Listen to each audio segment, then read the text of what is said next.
Mari sama-sama memuji dan memuja serta bersyukur kepada Allah Subhanahu wa taala, Bapak Ibu, karena selain kita diberikan nikmat iman, nikmat Islam, nikmat kesehatan, juga alhamdulillah, semua alhamdulillah kita diberi nikmat kesempatan untuk diberi kesempatan untuk meneliti di Tabdimas 2024 ini.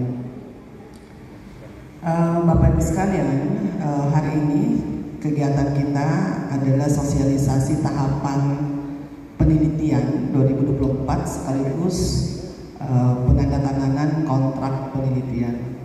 Namun sebelum itu, izinkan kami menyampaikan beberapa hal terkait dengan kelancaran proses penelitian kita di 2024 ini. Tapi sebelumnya Bapak Ibu, kami tentu mengucapkan banyak-banyak terima kasih atas kedatangan Bapak Ibu untuk hadir di tempat ini. Ini tentu mengambil waktu, men-skip kegiatan lain dulu di luar, karena ini adalah kegiatan merupakan tahapan penting dalam proses pelaksanaan penelitian 2024 ini. Bapak Ibu sekalian, beberapa hal yang ingin kami sampaikan terkait dengan kebijakan-kebijakan teknis di Tabdimas 2024. Nanti setelah ini juga SPI akan menyampaikan terkait dengan model pelaporan keuangan sebagai bentuk pertanggungjawaban anggaran 2024. Yang pertama, Bapak Ibu, bahwa di tahun ini kita meluaskan, ada perluasan kuota pada klaster-klaster tertentu. Jadi sebenarnya kota yang ada sekarang ini tidak sama dengan kota yang ada sebelumnya. Itulah juga menjadi sebab bahwa kenapa mungkin Bapak Ibu banyak yang bertanya-tanya, kenapa ini anggarannya segini, Ci? Nah, yang dijanjikan di Juknis sebenarnya sekian, gitu ya. Jadi Bapak Ibu sekalian, perlu kami sampaikan bahwa kami mengambil kebijakan untuk memperluas kota. Jadi dana itu ditarik-tarik ke sana kemari supaya kota itu bisa meluas. Tentu bukan untuk kepentingan LP2M ya, bukan kepentingan pribadi, tapi untuk kepentingan lembaga kita di UIN. Karena dengan memperbanyak kotanya itu akan memperbanyak penelitian dan juga tentunya akan berefek kepada peningkatan akreditasi prodi maupun akreditasi universitas. Jadi itu sebenarnya untuk kepentingan itu. Yang kedua, Bapak Ibu, bahwa di tahun ini 2024 sudah ada juga penataan reviewer. Ya, ini tahun ini pertama sekali LP2M UIN Alauddin memakai review luar, meskipun masih sangat terbatas. Kenapa Bapak Ibu? Karena di dalam Juknis terbaru sudah tidak lagi dibolehkan menugaskan reviewer yang mensubmit proposal.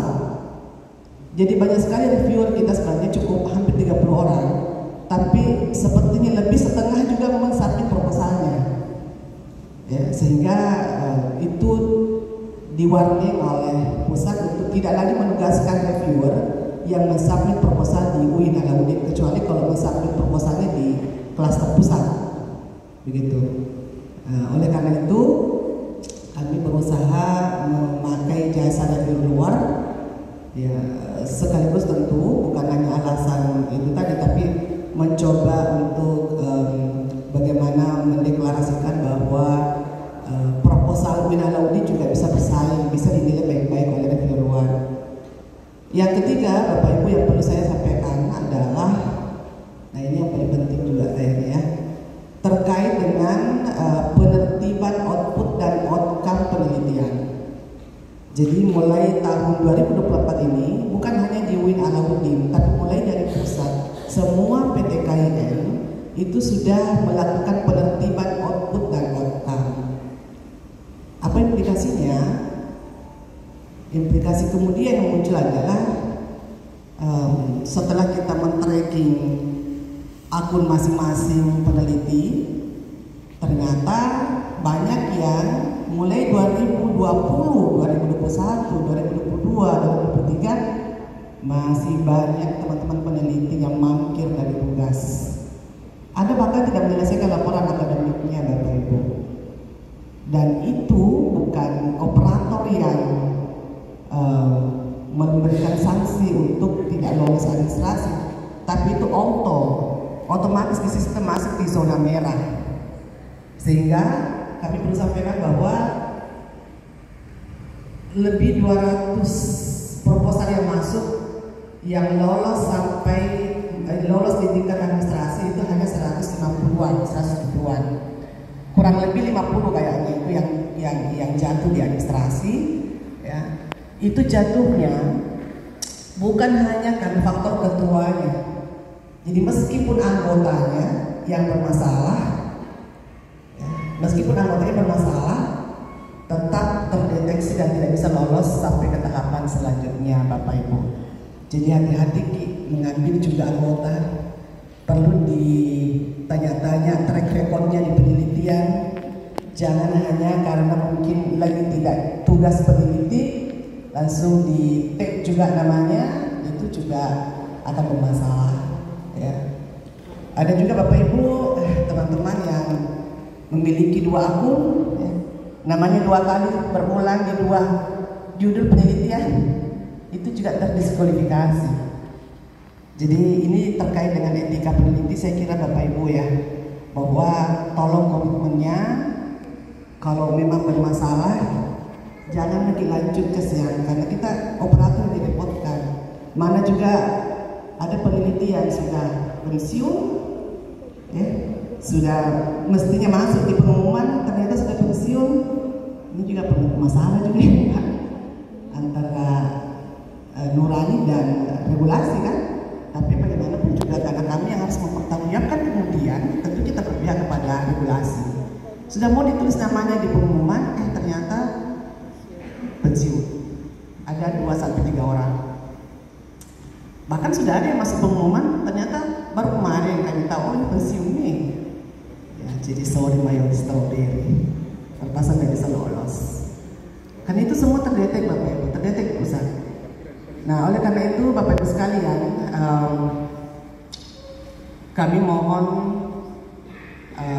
kerjasama tak semua, komitmen tak semua untuk menjalankan penelitian ini sebaik-baiknya, menertibkan output dan outcome tak sesuai dengan waktu yang ditentukan. Jadi kami sudah memberikan tahapan, Bapak Ibu sekalian, kami sudah memberikan tahapan pada bulan 10 sudah harus seminar hasil. Karena setelah seminar hasil masih akan ada perbaikan dari atau masukan-masukan dari reviewer. Sehingga setelah seminar hasil pun Bapak Ibu masih memperbaiki, melengkapi permintaan reviewer untuk kelengkapan hasil penelitiannya. Nah, Bapak Ibu sekalian, terkait dengan fenomena yang saya sebutkan tadi, bahwa masih banyak teman-teman peneliti yang baik sengaja maupun tidak sengaja kemudian tidak disiplin dalam menyelesaikan output dan outcome penelitian, sehingga kemudian bermasalah di submit proposal tahun berikutnya. Maka pada tahun ini kami dari LP2M mulai melakukan kebijakan yang tentu masih juga ada dasarnya di jurnis, bahwa kalau tahun-tahun sebelumnya penelitian yang 100 ke bawah, 100 juta ke bawah itu satu kali cair tahun-tahun sebelumnya. Tapi yang penelitian lewat dari 100 itu 2 kali tahap pencairan. Mulai tahun ini Bapak Ibu kami melakukan penertiban dengan cara 1 kali cair di semua. Tapi mohon maaf, untuk semua klaster diblokir dulu 30%. Diblokir dulu 30%, Pak Syarif. Jadi yang cair pertama itu adalah 70%. Pemblokiran itu akan dibuka oleh pihak bank setelah selesai semua tagihan, output dan outcome penelitian. Selesai semua. Jadi selesainya itu maksudnya selesai disubmit, selesai diupload di sistem, dan juga hard copy-nya dibawa ke LP2M. Di checklist oleh operator, lalu kemudian diberikan surat keterangan bahwa sudah selesai, kami LP2M wajib untuk memblokir dana itu. Jadi sekali lagi Bapak Ibu, satu kali cair satu kali dikirim di rekening tak semua, satu kali tapi yang bisa dipakai hanya 70%. Jadi ya mau mempercepat blokirnya, pembukaan blokirnya, silahkan secepatnya diselesaikan tagihan tak. Siapa cepat, siapa dapat. itu Bapak Ibu ya. Jadi mohon maaf. Ya. Sekali lagi Bapak Ibu, outcome, output dan outcome. Kemudian terkait dengan outcome yang berupa jurnal, artikel, beberapa teman-teman peneliti itu ada yang pindah klaster, ada juga yang turun dana. Jadi disesuaikan saja outcome-nya dalam bentuk jurnal, artikel, sekitar berapa, itu disesuaikan dengan dana yang ada. Karena dalam aturan juknis itu 50 juta ke bawah tidak mesti di Scopus. Tapi kalau mau ke Scopus jauh lebih baik. Nah, akan ada juga kasus kemarin sudah pindah klaster ke 30 juta, masih bertahan Scopus 3 tahun tidak terbit-terbit, akhirnya nggak bisa masuk ke submit tahun berikutnya. Ya, begitu Bapak Ibu. Jadi kalau ada hal teknis yang ingin ditanyakan nanti, kalau bukan di sini, silakan ke LP2M Bapak Ibu terkait dengan turunnya anggaran penelitiannya, klasternya, silakan ditanyakan secara teknis. Yang pasti bahwa tentu konsekuensi dari turunnya anggaran itu berpengaruh kepada tagihan artikel tak. Jadi kalau misalnya 25 atau 35 ke bawah, ya saya kira itu akan menyesuaikan. Tapi tentu juga tetap mempertimbangkan kebutuhan peneliti sebagai dosen. Kalau misalnya sudah lektor kepala masih mau pakai Sinta 4 atau Sinta 3 kan nggak dipakai juga itu. Ya, kalau lektor kepala yang dipakai hanya Sinta 2 untuk lanjut ke pangkat selanjutnya. Jadi jangan Bapak Ibu mentang-mentang hanya 25 juta dapatnya, lalu kemudian ya udahlah ini cuma 25 juta, Sinta 4 aja deh. Ya terserah nih kita. Yang pasti ini tidak banyak manfaatnya untuk peningkatan jabatan selanjutnya. Saya kira Bapak Ibu itu yang saya ingin sampaikan. Mohon dipahami baik-baik. Ada satu lagi Bapak Ibu, bahwa di juknis itu tahapan yang sekarang namanya penelitian berbasis SBK, Satuan Biaya Keluaran, ya, versus SBM ya. Kalau SBM itu Satuan Biaya Masukan ya Pak ya, standar biaya masukan.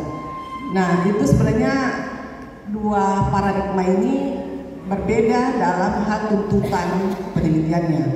Kalau SBK itu basisnya adalah output, paradigmanya adalah output. Yang semestinya kalau dia output berarti sebenarnya kita sudah tidak lagi dibebankan laporan-laporan kwitansi secara detail. Semestinya Bapak Ibu, aturannya semestinya SBK itu seperti itu.